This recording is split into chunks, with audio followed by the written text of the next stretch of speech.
Her bags were packed. Her room was cleared out. And with no warning to friends or family, she vanished into the cold New Hampshire night after a strange, solitary crash. But what happened next left investigators, and the internet, spiraling down a rabbit hole of contradictions, sightings, and secrets. Was Maura Murray planning a new life? Or did she walk straight into a trap? Before we dive into this haunting mystery, make sure you hit subscribe and turn on notifications, so you never miss the darkest stories we uncover. This is True Crimes Now, and this is the chilling case of Maura Murray. On February 9, 2004, Maura packed up her car, emptied her bank account, lied to her professors, and headed north toward the White Mountains. Alone. No one knew why. No one knows if she ever made it to wherever she was going. And what little she left behind, a wrecked car, a trail of secrets, and a whole lot of silence, has only deepened the mystery. This wasn't just a college student running away. This wasn't a spur-of-the-moment road trip. There were too many strange moves. Too many warning signs. Too many pieces that don't fit. And yet, the official line remains simple: there's no evidence of foul play. But if that's true, why does everything feel so wrong? Let's rewind, go back before the accident, before the disappearance, before the questions outnumbered the answers. Because to understand what happened on that icy stretch of Route 112, we have to look at everything Maura tried to leave behind. Maura Murray was no stranger to pressure. She was bright, athletic, and ambitious. The kind of young woman you'd expect to be headed somewhere.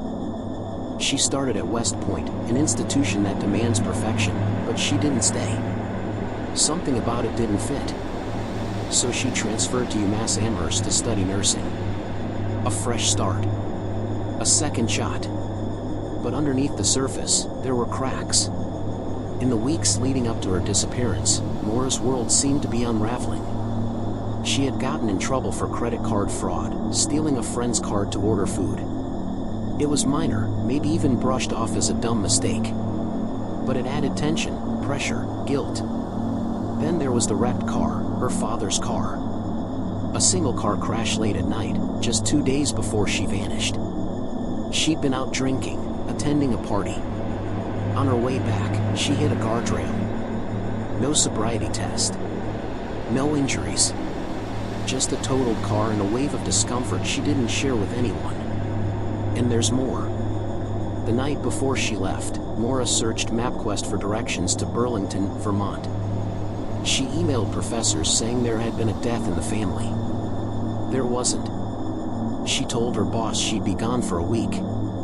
She packed her dorm room, left a cryptic note about relationship issues, and bought enough alcohol to suggest she wasn't planning on returning soon. Then, just after 3:30 p.m., she got into her black Saturn and drove away from campus for what would be the last time anyone saw her alive. What was she running from?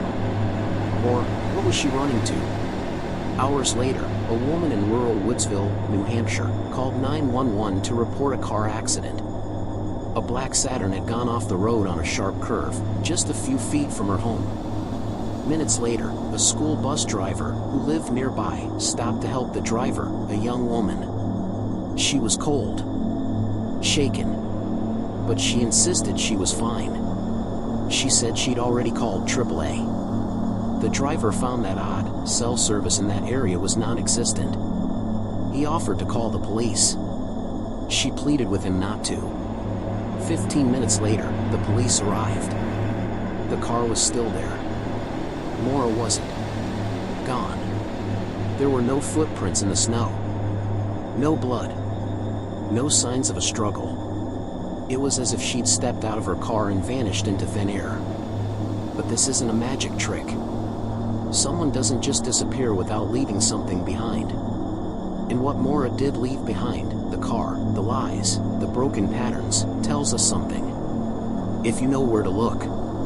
Police were quick to suggest she may have wanted to disappear. Voluntarily.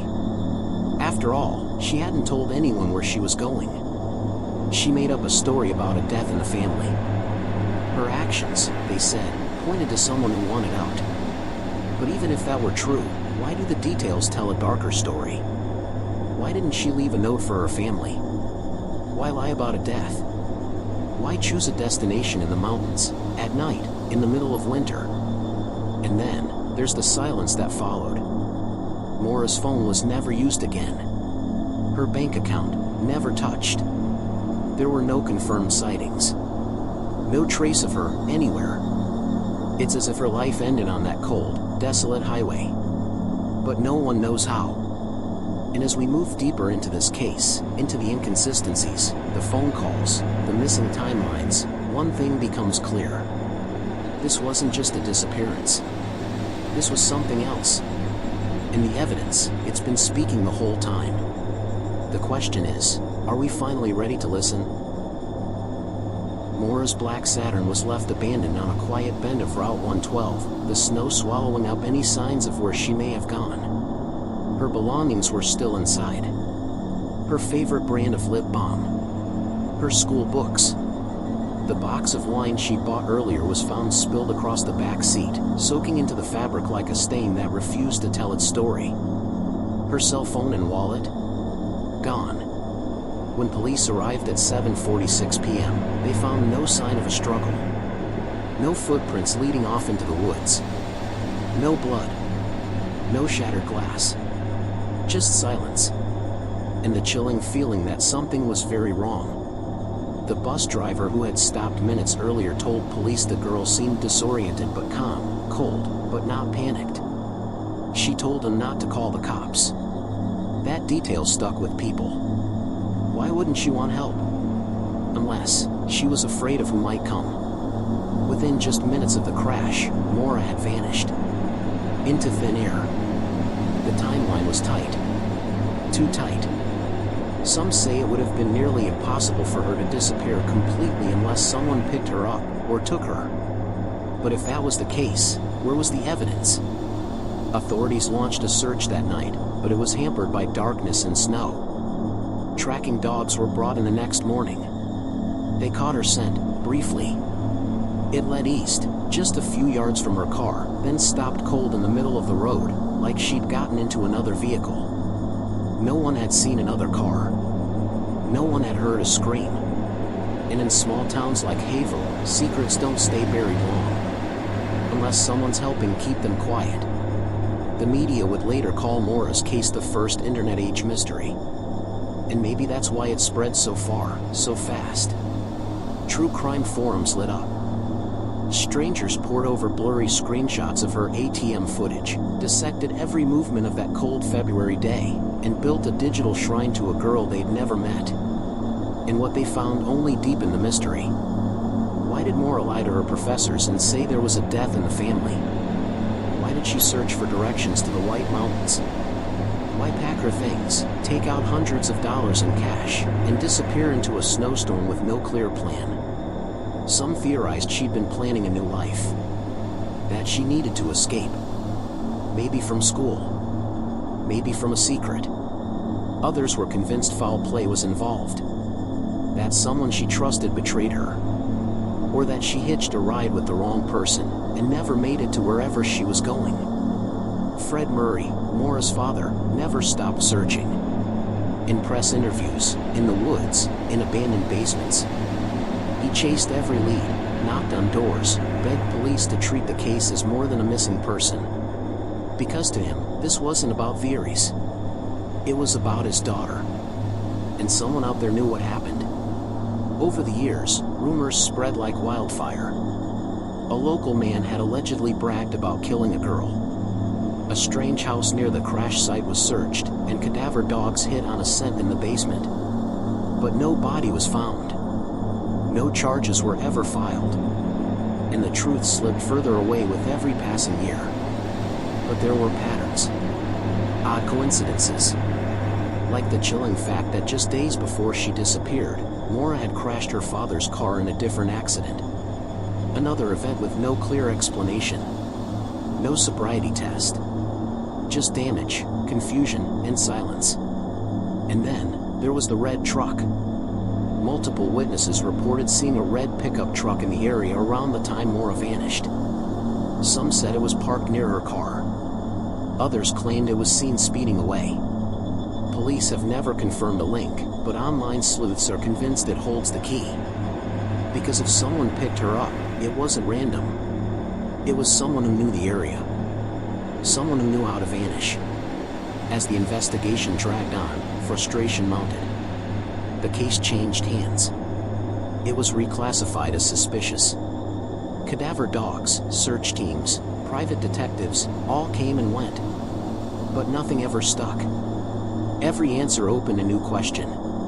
Every clue seemed to lead to a dead end. And yet, her family held out hope. In 2017, a new documentary reignited public interest. The Oxygen Network released a multi-part series, re-examining the evidence, interviewing locals, and retracing Maura's steps. It painted a haunting picture of a girl who may have been running from something, or someone. But what exactly was she running from? That's the question that haunts the internet to this day. Years passed. Seasons changed. The sharp curve on Route 112 remained the same, a cold, quiet place where time seemed to stop the night Maura disappeared. Her car long since towed, the snow long melted, but the questions? They never went away. Fred Murray kept pushing. He marched into police stations, filed FOIA requests, demanded to see files he believed were being kept from him. The frustration in his voice grew with each year. They know more than they're telling, he said again and again.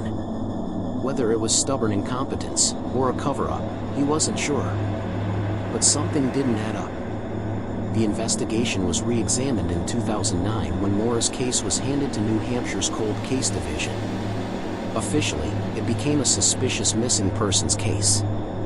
Unofficially, the theories had already taken on a life of their own. Some believed Maura staged her own disappearance. That she cracked under pressure, academic stress, legal trouble, relationship issues, and vanished to start over. There were reported sightings, a woman matching Maura's description seen in a bar in Canada, a waitress in New Hampshire who claimed Maura walked in, disoriented, days later. None of them panned out. All just shadows. Others looked closer to home. The boyfriend. The sister. The father. The crash just 48 hours before her disappearance. Every detail was peeled apart, stretched to its limits, and reinterpreted in forums, podcasts, and YouTube breakdowns. Even the police were scrutinized. Some critics accused them of not taking the case seriously from the beginning, writing off Maura as a runaway, failing to secure the crash site properly, delaying their search until morning. By the time the dogs were out, it was already too late. Too many footprints. Too many tire tracks. Too much lost. But the theory that has rattled the internet most of all, the one that lingers and whispers, is this: what if someone local took her? That remote stretch of Route 112 was no place for a college girl to be alone at night. There are homes nearby. Properties without buildings. Basements. Thick woods and no cell signal. If someone wanted to make her vanish, that location couldn't have been more perfect. One tip, years later, shook everything. A woman from the area contacted the Murray family through a private investigator. She claimed that not long after the disappearance, her brother, who had a history of violence, had said something disturbing. She also claimed cadaver dogs had hit in the basement of a nearby house. The property was searched. The ground was disturbed. But again, no body. No hard evidence. No resolution. Still, the stories persisted. In 2021, the FBI announced that they had joined the case, working with state and local law enforcement. Hope surged once again. Maybe, just maybe, they'd finally get answers. But the silence that followed spoke volumes. And then, in 2023, a possible breakthrough. Human bone fragments were found near Loon Mountain, less than 25 miles from where Maura vanished. For a moment, the internet held its breath. Was this it? Was the mystery about to be solved?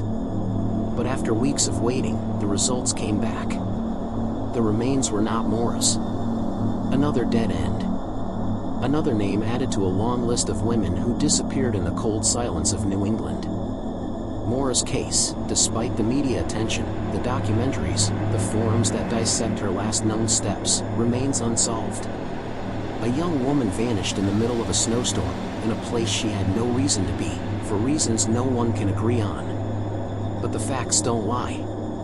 Maura prepared for something that day.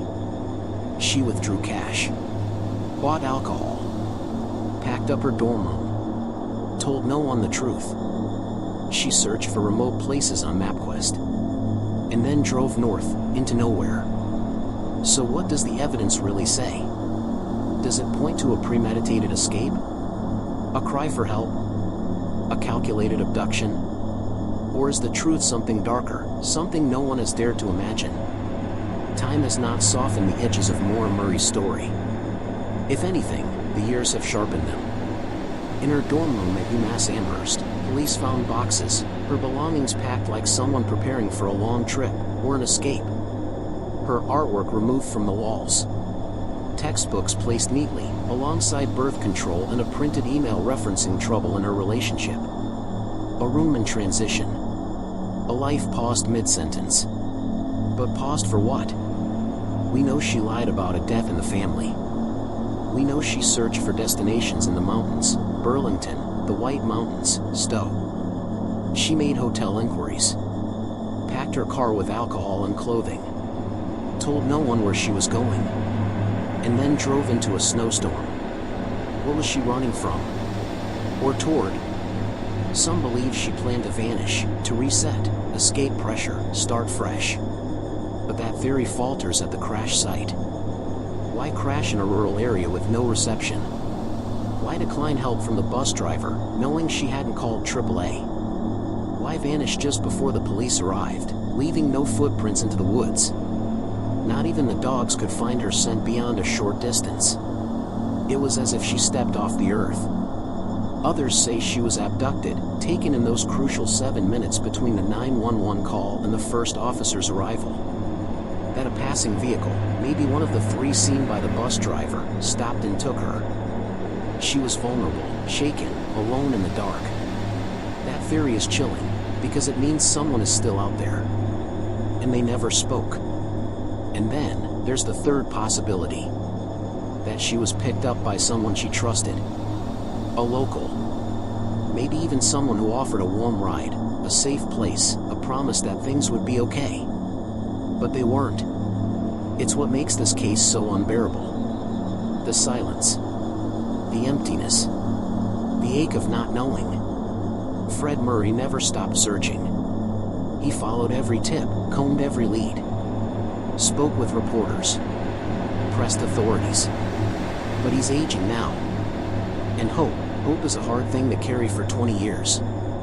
Maura's siblings have shared their own regrets, what they wish they had asked, what they wish they had known.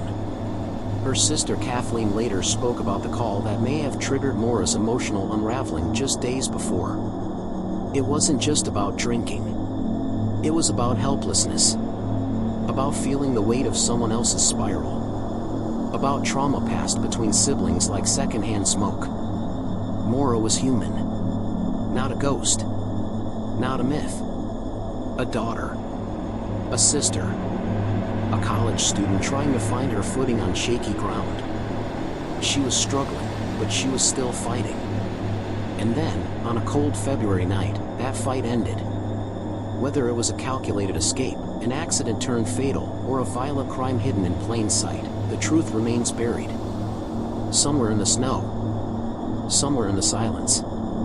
The question still echoes. What really happened to Maura Murray? The evidence speaks, but it whispers. Faint and fractured. And we're still listening.